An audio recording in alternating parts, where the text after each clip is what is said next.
New Thought Media Network.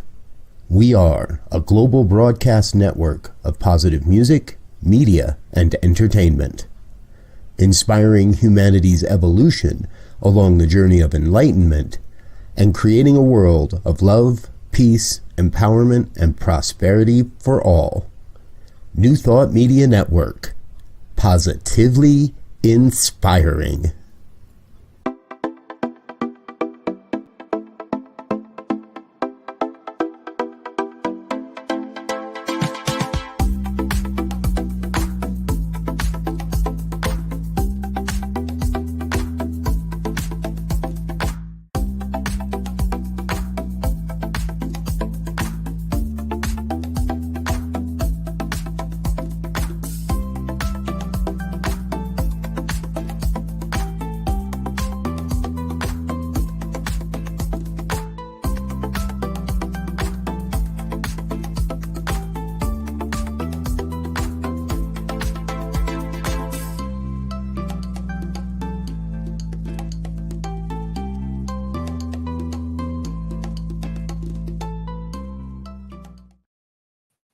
Good morning. Hello. Good afternoon. Whatever time of day it is for you, welcome back.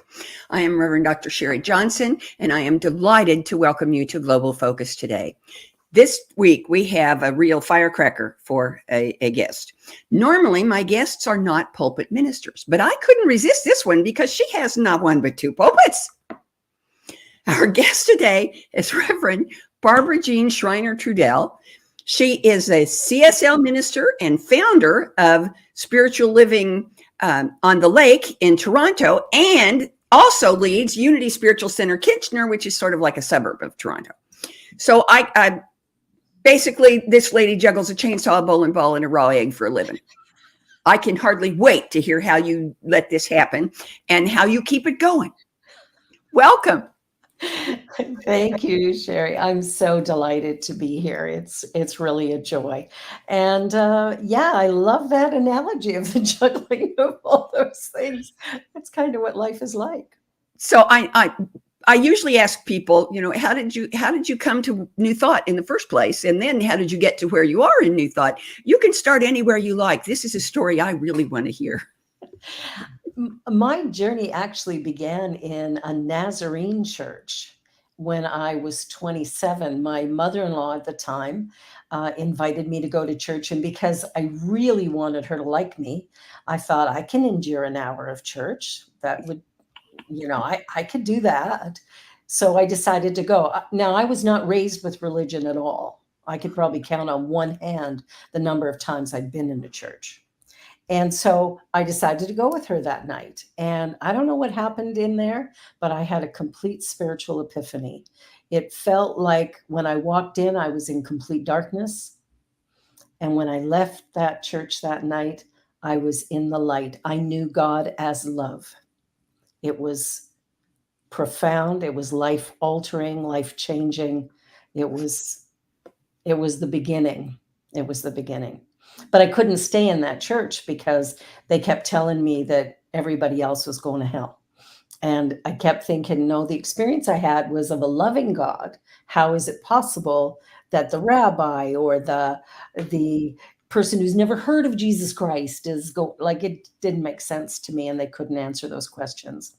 And so I left there after a year and a half and more confused than ever. And a friend told me about the Center for Spiritual Living. And I started attending the Calgary Center, which at the time was the Center for Positive Living, and haven't looked back. Life changed. You skipped over the part where you went from doing whatever it was you were doing before you went to that first church and becoming a minister and becoming a minister and becoming a minister. So fill in the blanks for us. Well, I've had a life, and so I've been married 5 times. My husband keeps saying that 5th time's the charm. We've been married for 21 years, so this one's actually sticking. And it was a journey of trying to find myself. I think throughout my life journey, there was a lot of turmoil and upset, lots of challenges that I faced. I had 2 very violent marriages. So finding me and changing the story, changing the narrative was really what I had to do. I started out, working in a drugstore as a teenager, and then started working for the daily newspaper in Calgary in the advertising department, where I spent 10 years. Left there, studied journalism, finished my training, and went right into real estate, because that's a natural progression. And my real estate career allowed me the time and the flexibility to study for ministry. And in 1992, I think it was 92, in the fall was my first day of Science Mind classes. And I told Reverend Carol Carnes on that day that I would become a minister. And she was like, yeah, right. Kind of rolling her eyes like that's going to happen. I think she'd heard it too many times to actually believe it. And she told me the only way it was going to happen is I would have to start my own center, because nobody would hire me straight out of school. And so my first ministry was in Vernon, BC. I was hired straight out of school and became their minister for a year and a half when it was time for me to move to Toronto. And I started the Center for Spiritual Living Toronto with Connie Phelps. The two of us were there together for the first year. And then she went on to Winnipeg. She went on to Kamloops, started a center there. And then she went on to Kenya to, just to ramp it up a little bit more, and started there, which I'm going to Kenya in January, actually, for the convention, conference. So I'm really excited about that. I'll bet. So natural progression. That's good. We're making progress. However, I still want to know how you went from being a CSL pulpit minister to being a CSL pulpit minister and a Unity pulpit minister. Well, it's at the same time. Well, a couple of years ago, I was actually hired by a Unity church to be their minister, and I was there for about 3 years. So in that time, I did the upgrading that they required in order to take my CSL ordination and qualify me to be a Unity ordained minister as well. So I'm now ordained in both. And I left that church in 2021. And I founded CSL on the Lake. It was an interesting thing, because I actually got a call from head office going, so could there be a CSL in Toronto again?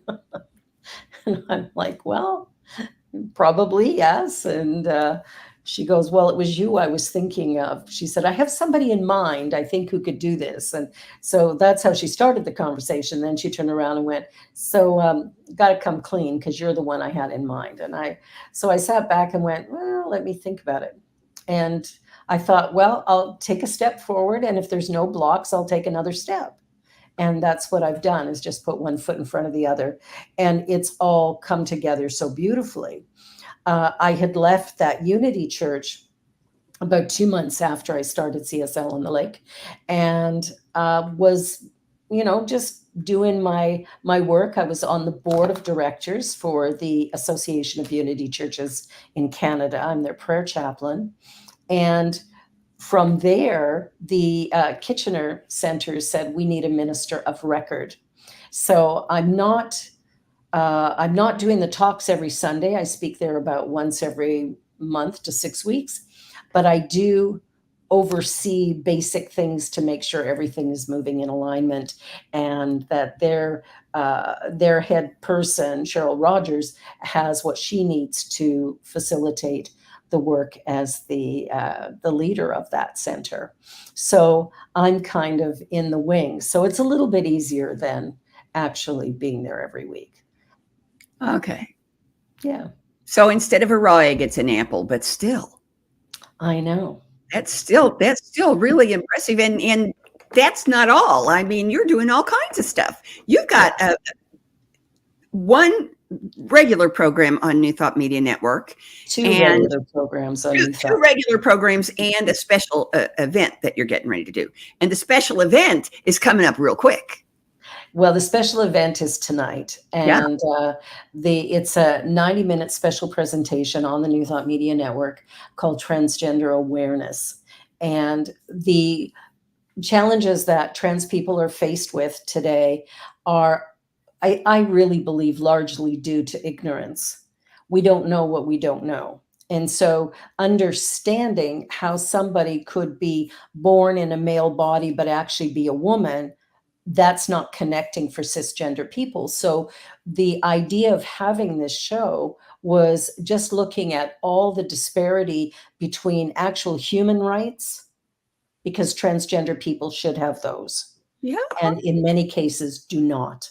And I figured that this could be a very educational piece to let people know, here's what's going on in the world, and here's what we need to acknowledge or recognize as individuals. And if we would just stay in our lane, right? If I live my life, right, and I love you enough to let you live yours, we could get along quite nicely. But we tend to overstep, and we want to correct somebody else's mistake because it doesn't fit in alignment with our beliefs. And I think, there just needs to be some change there. So on tonight's show, I have a minister of a church in Toronto here called MCC Toronto. It's Metropolitan Community Church.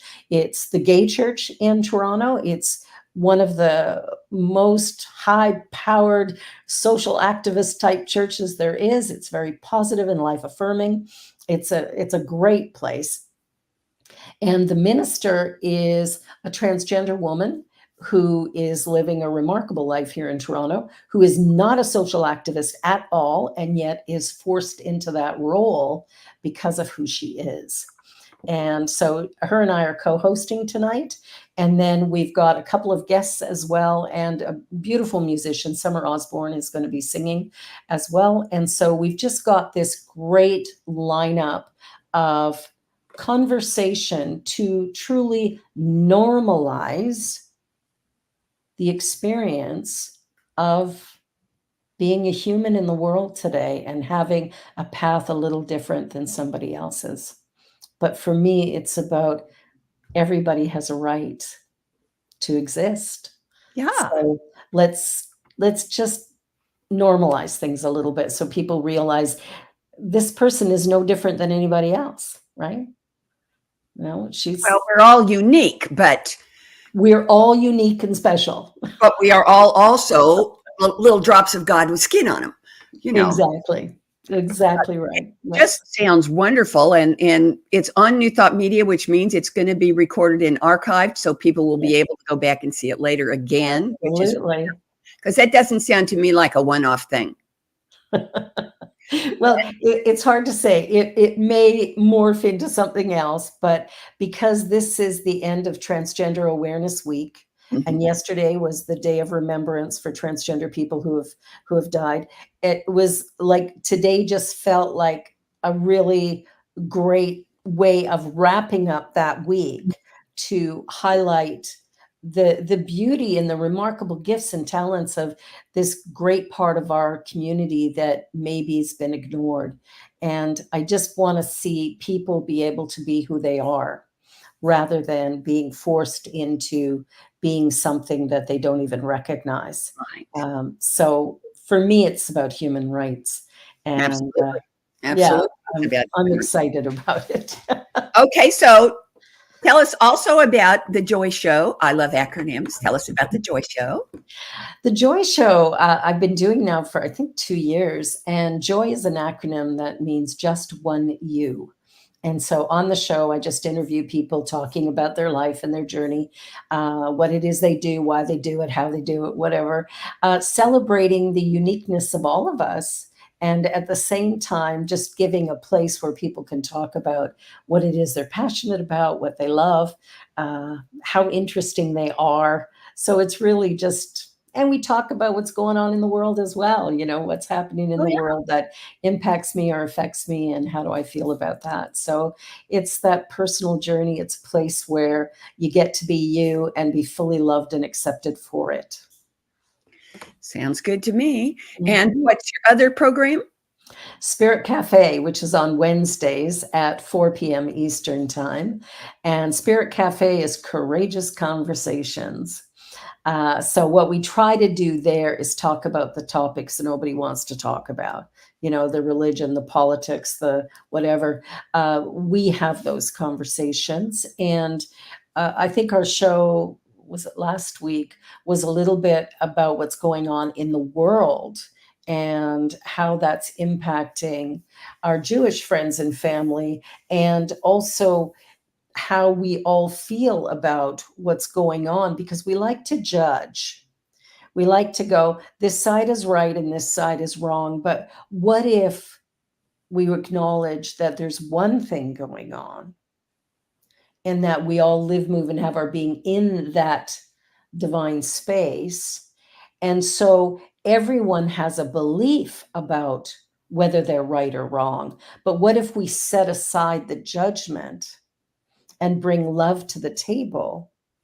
And by love, I do mean oneness, where we connect authentically with each other and listen and spend time together and discover things about things that make us different and things that make us the same. And just find a way to sort of bridge these gaps of disparity, these gaps of fear, so that we can build a community of love. And it's a big conversation, trying to deal with the world at large without taking sides. My very first CSL minister, retired now the second time, so I think it's going to take this time. Who was your minister? Reverend Dr. Chris Michaels.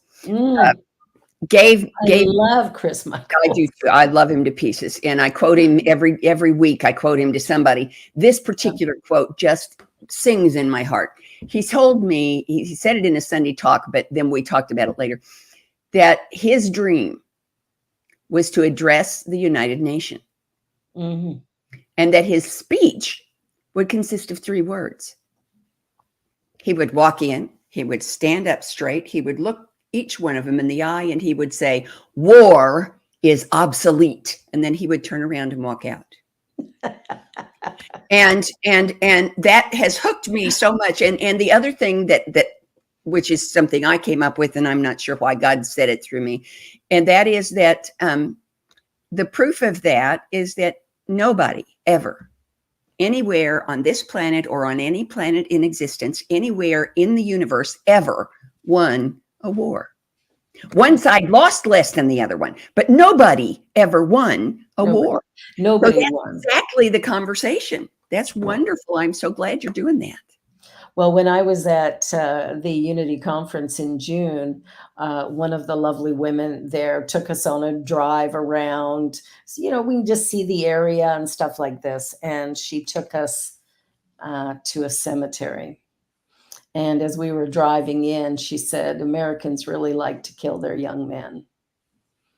And we drove in, and there were all the markers for all the lives that have been lost by the people who are in the services. And as I'm looking at these rows and rows of white headstones, I just burst into tears. What a waste. There's nothing. I know there's Americans and Canadians alike who would disagree with me that there's a reason why we go to war. There is not a good reason to go to war. If I kill your brother, you're probably going to be a little ticked off at me and want to kill me. You put a very, very important word in that sentence. You said there is not a good reason to go to war. There are many, many, many bad reasons to go to war. Oh, yeah. There are no good ones. None. And the only winners in a war are the manufacturers of the arms. Those are the only winners. Yep. And they're not winning. They're acquiring a great mass fortune. Yeah. But I truly believe that the universe is very exacting, and that whatever we bring into life, what we do through our life experience, comes back to us multiplied and overflowing. Oh, absolutely. Yep. Yeah. Something's going to come back and bite them on the butt so bad. Yeah. And I am hopeful that by the time that happens, I will have expanded my consciousness and spiritual awareness enough that I won't have a screaming need to be there to see it happen. Good luck with that. Yeah. I work every day on trying to not be judgmental. And so when I have a big judgment like I just had there, then I have to take a pause and go, and there's God in all of this. And so let me remember that I am one with all life, and let me know that within even these individuals, there is that divinity. And that's where I want to focus, because the only way they wake up is to find that within themselves. Have you ever seen a puppy chase its tail? Yes. That's me with judgment. I've been 30 years ago, I asked God to teach me non-judgment, and like 4 nanoseconds later, I tried to change my mind and God said, but I catch myself judging, and then I judge myself for judging, and then I judge myself for judging myself for judging. And it's the puppy chasing its tail, trying to figure this out, but, and I think in a lot of ways, that's what war is. That's the human race chasing its tail. It's the greed in people chasing its tail. So if enough of us wake up, Chris will get to give that talk, and I will be there to applaud. Absolutely. Boy, that would be a day. Oh, I like that. That will be a day. That will be a day. That will be a day. I don't know when it'll be, but it'll be, and I'll be there. Yeah. No, so, it's time. I didn't mean to sidetrack us off into politics. I have spent most of my life, having been raised the way I was raised, trying my damnedest not to talk about politics, but sometimes it just leaps in and plants itself in your lap. Yep. So tell us I'm still fascinated by your 2 hats, your CSL hat and your Unity hat, and the fact that you're wearing them both at the same time. What's the biggest challenge in doing that? There isn't one. Ooh. It's like what I've come to realize, and I've said this to Robert before from New Thought Media, is I have a habit of saying yes. I say yes to the stuff I love. So I love talking about spirituality. I love teaching classes. I hate administration. So I'll just say it like it is. I really don't like that. But when it comes to teaching a class or having one of these shows, talking about these principles, working towards human rights, that fires me up and gets me excited. That gets me out of bed in the morning. And that's what I want to do 24/7. So if I'm doing the good news on Friday night on the New Thought Media Network, I usually do that the first of every month. This month, I'm doing it actually this week, Friday night, 5:00 Mountain Time. So I'm just excited to share good ideas. And my hope is that something said will cause, someone else to wake up and to go, wow, I could do that too. Or I could love myself just as I am. I don't need to be any different. And just changing the messaging that we've received as young people, that somehow we did everything wrong and bad and we should fix ourselves. And I think we don't need fixing. I think we're just fine. We just need to find us. I'll take an order of that. Like in Harry Met Sally, but not quite the same. So what's the biggest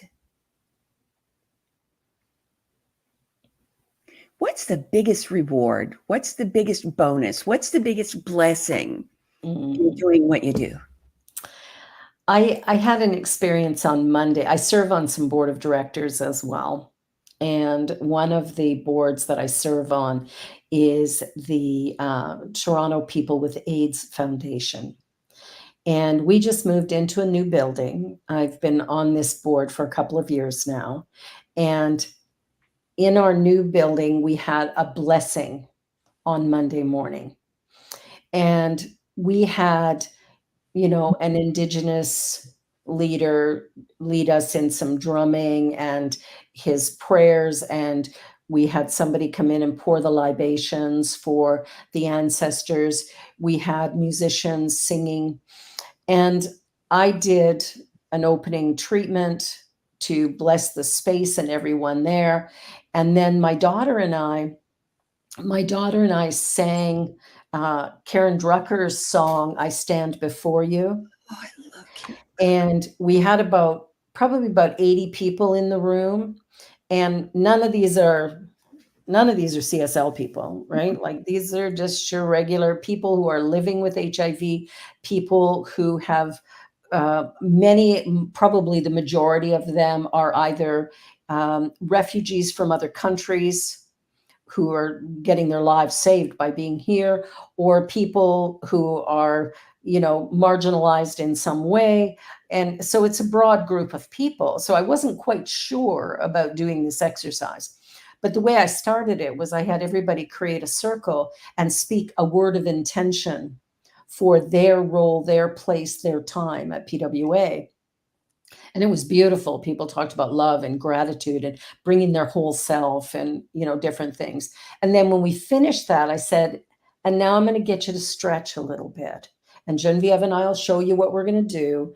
And so we sang together, and, I stand before you. And what are the lyrics here? I stand before you, knowing we are one. You are the mirror of my soul. I stand before you, honoring the part of you that is whole. And so we went around. I probably sang to a third of the people who were there.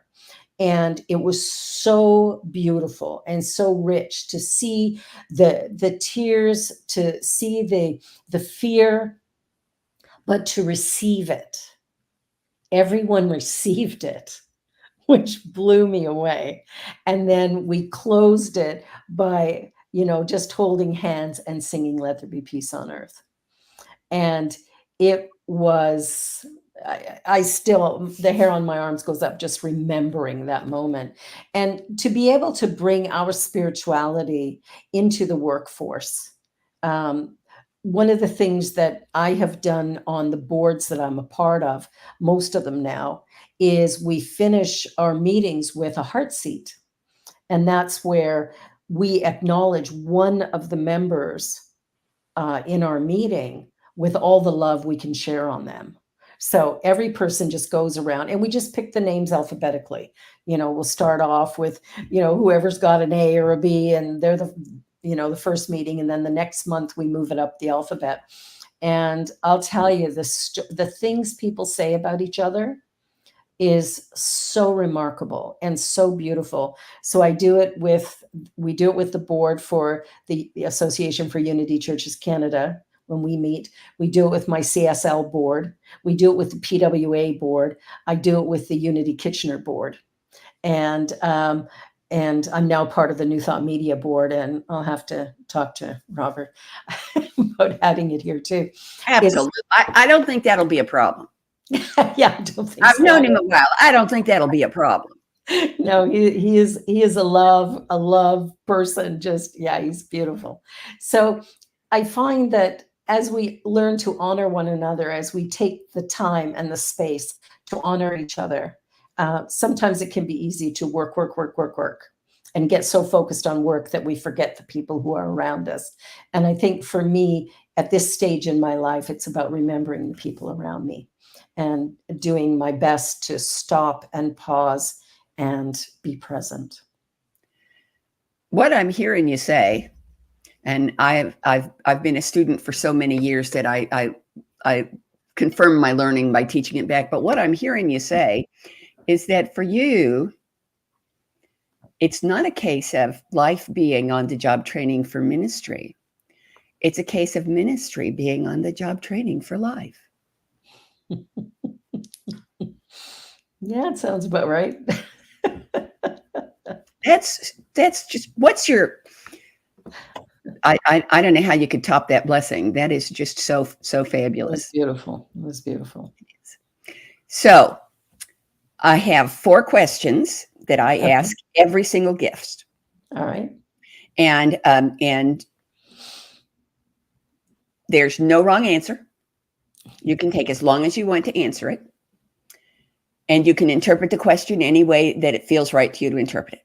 Okay. So here's the first one.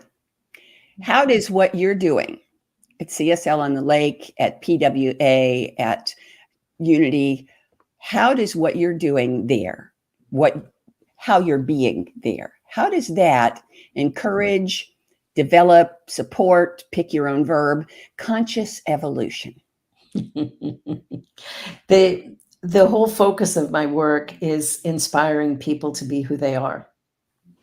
And I think that that's how conscious evolution happens, is I choose to look within myself and find my path and let go of all the shoulds that I have been living under, because any should that I have isn't coming from me. It's somebody else's understanding of life that was given to me at some stage that I accepted.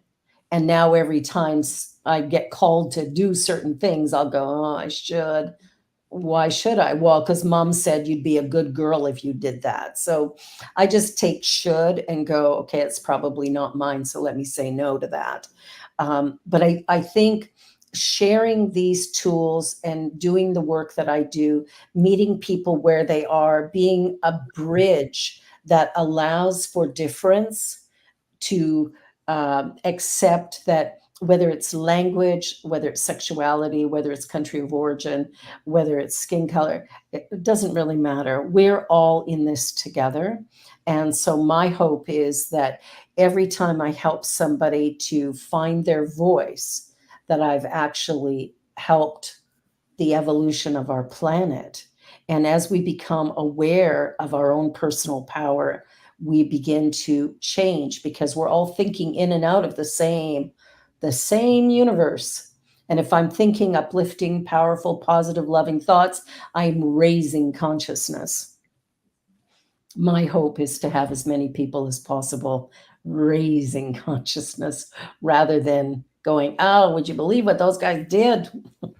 Let's let go of the negativity, or interrupt it when it shows up, because it's going to show up. Okay, good. I like that answer. Here's the next question. It sounds like the same one, so you have to listen closely. Okay. It's not the same one. How does what you do at CSL on the Lake and at Unity and at PWA and all of the other boards that you serve on, how you be Barbara encourage, support, produce, unveil, pick your own verb, world peace? I think for me, world peace is an interesting thing because it's so easily accomplished.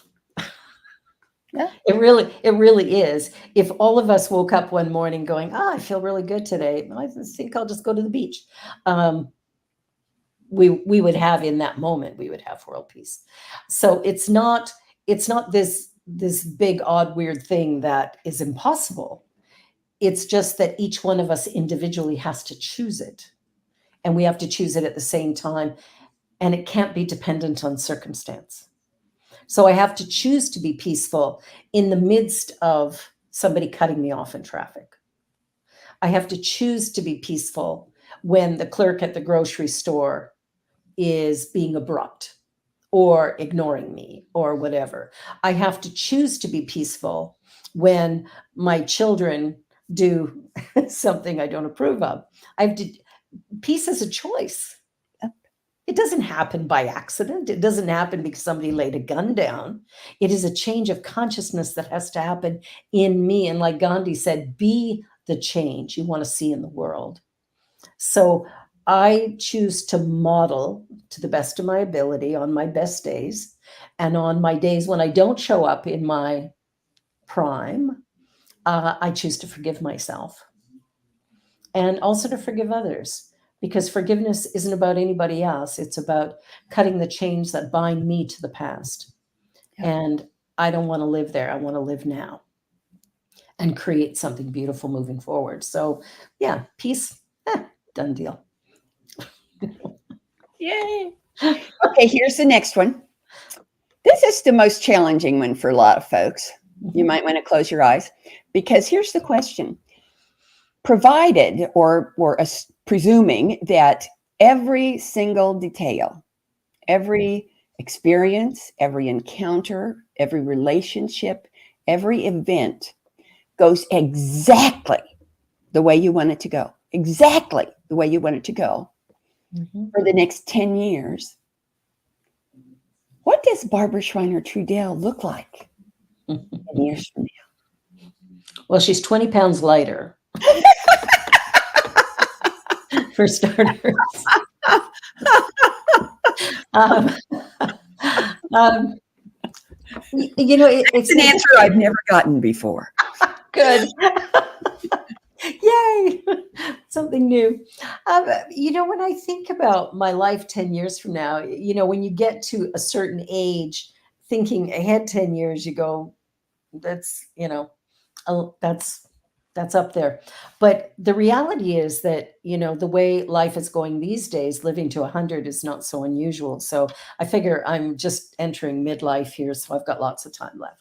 So 10 years, my vision is that the work that I do is so well supported that I don't do any administrative work whatsoever.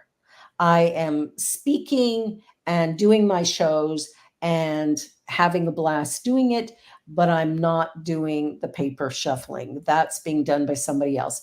And I have a real large following of people who are seeing the value of the work that I'm doing and are excited to participate in it.